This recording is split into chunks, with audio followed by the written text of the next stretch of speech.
Pioneer এই সেটটার সমস্যা ছিল, পাওয়ার আসতো না। উনি বহু বছর ফালায় রাখার আগে অনেকবার টিপি করলে পরে যদিও একবার পাওয়ার আসতো, কিন্তু দীর্ঘদিন ফালাই রাখছে, তারপরে তো পাওয়ার গেছে যে আর আসে নাই। যাই হোক, আমি এটা কমপ্লিট করলাম। এই দেখেন, পাওয়ার একেবারে এক কিকে কাজ করবে, সব ফাংশন কাজ করবে। কাজের জন্য আমি আছি, কথাটা কি অকারণে বলি বলেন? কাজ করতে পারি বিদায় বলি। একেবারে A to Z সব ফাংশন ক্লিয়ার। সেটার ভিতরে হলো অনেক জং ধরা ছিল, মানে যেই পার্সটাই ধরি ওইটাই খুইলে আইসা পড়ে, যেই রেস্টেন্সটাই ধরতে যায় ওইটাই খুইলে আইসা পড়ে ভিতরে। মানে তেলাপোকা চাষ করছে তো ওইখানে আর কি, ওনারা নাচন কুদন করে অনেক পার্স নষ্ট করে ফেলাইছে, ড্যামেজ করে ফেলাইছে। তো যাও, কাজের জন্য আমি আছি, সব ধরনের সাউন্ড সিস্টেম সার্ভিসিং করি। সেটা এত চমৎকার বাজে, মানে এই সেটটার যে মানে বেস, যে টোন এত সুপার। মানে আমার যে দুইটা স্পিকার আছে, আমার এই দুইটা স্পিকারের কোনো পাতাই দিল না। এই সেটটা এত হেভি সেট, যদিও সেটটা দেখতে পিচ্ছি ছোট্ট একেবারে, কিন্তু সাউন্ডের জন্য এই সেটটা আমার মনে হয় পাইনিয়ার মানে খুব রাগ করে বানাইছে এই সেটটা। তো যাও, কাজের জন্য আমি আছি, সব ধরনের সাউন্ড সিস্টেম সার্ভিসিং করি। যে পিছনে জং ধরে গেছে তো, যার ফলে মাহফুজ ভাই আবার কটা ক্লিনার দিয়া ওয়াশ করে দিতেছে।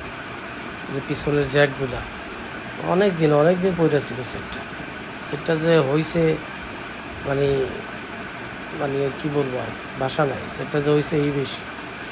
এই যে আমার ঠিকানাটা দেখাই, এই যে 1 নাম্বার গেট, এইদিকে একটা ওয়ালটনের একটা শোরুম আছে, ওই দিক দিয়ে দোতলায় ওঠা যায়। এই যে বাইতুল মোকাররম মসজিদ, আর এই যে 0 পয়েন্ট, একেবারে শর্টকাট ঠিকানা। এইখান থেকে এই যে আমার দোকানের লোগো, মেহেদি ইলেকট্রনিক্স, 142/C, বঙ্গবন্ধু জাতীয় স্টেডিয়াম, গুলিস্তান।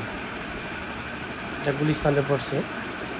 এই যে দেখেন, এই যে আমি প্রত্যেকটা ফাংশনটি, এই দেখছেন, প্রত্যেকটা ফাংশনে যাবে। এই যে কন্ট্যাক্ট ক্লিনার দিয়ে এই যে এগুলো জং ধরা ছিল, এগুলোর এই যে মানে কন্ট্যাক্ট ক্লিনার দিয়ে ওয়াশ করে দিলাম। তো যাও, কাজের জন্য আমি আছি, সব ধরনের সাউন্ড সিস্টেম সার্ভিসিং করি। এই সেটটা হলো মাগুরা থেকে নিয়ে আসে, মাগুরা থেকে নিয়ে আসে। আসলে যখন আনে নাম বলে তো খেয়াল রাখতে পারি না। এই যে দেখেন, এই যে বর্তমানে এত পরিমাণে রিসিভার আসে, কি বলবো, মানে একটা রিসিভার ঠিক করতে করতে অনেক সময় লেগে যায়, যার ফলে এগুলি সময় দিয়ে রাখতে হয়।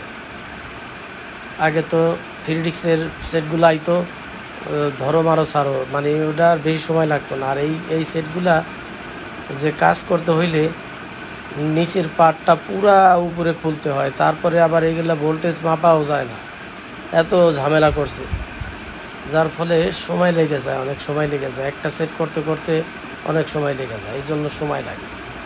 আর নাহলে এগুলো সময় লাগতো না। যে WD-40, আমরা কিন্তু কেরোসিন ব্যবহার করি না। কেরোসিন শুধু মানে সার্ভিসিং, ওই যখন নাকি সার্কিটে কোনো সুইচ পার্স লাগাই, তখন ওই কেরোসিনটা দিয়ে পরিষ্কার করি। এছাড়া আমরা ম্যাক্সিমাম জায়গায় WD-40 ব্যবহার করি, কারণ এটা জং মুক্ত করে, খুব ভালো জিনিসটা। এই যে দেখেন, আমার দোকান ভরা রিসিভার 3Dix এখন আর খুঁজে পাওয়া যায় না। আর আগে 3Dixে পাল্লা দিয়ে রাখতাম, আর এখন শুধু এখন দোকান ভরাই খালি রিসিভার, মানে এত পরিমাণে। আর আমার তো বিশেষ কিছু রিসিভার আসে, ওগুলা তো রিভিউ দিতে পারি না। যেগুলা রিভিউ দেওয়ার ওগুলা ঠিকই দিই। কাজের জন্য আমি আছি, সব ধরনের সাউন্ড সিস্টেম সার্ভিসিং করি। যে আমাদের মাহফুজ ভাই আছে, যদি কারোর চিনতে সমস্যা হয় 1 নাম্বার গেটে এসে ফোন দিয়ে, স্ক্রিনে তো আমার নাম্বার দেওয়া থাকবে, ওইখানে এসে ফোন দিলে পরে মাহফুজ ভাই যা দরকার নিয়ে আসবে। 1 নাম্বার গেটে এসে ফোন দিলেই হবে। আর কাজের জন্য আমি আছি, সব ধরনের সাউন্ড সিস্টেম সার্ভিসিং করি, সব ধরনের। এই যে এই সেটগুলা, এই যে রিসিভারের অভাব নয়, এখন হলো বেশিরভাগই রিসিভার। 3Dixের চল শেষ। থ্রি ডিক্স এখন শুনে না। আর থ্রি ডিক্সের সাউন্ড, এই সাউন্ডের সাথে এই ওয়ান ডিক্স খুব কম মিল। ওয়ান ডিক্সের সাউন্ড হলো অনেক সুন্দর।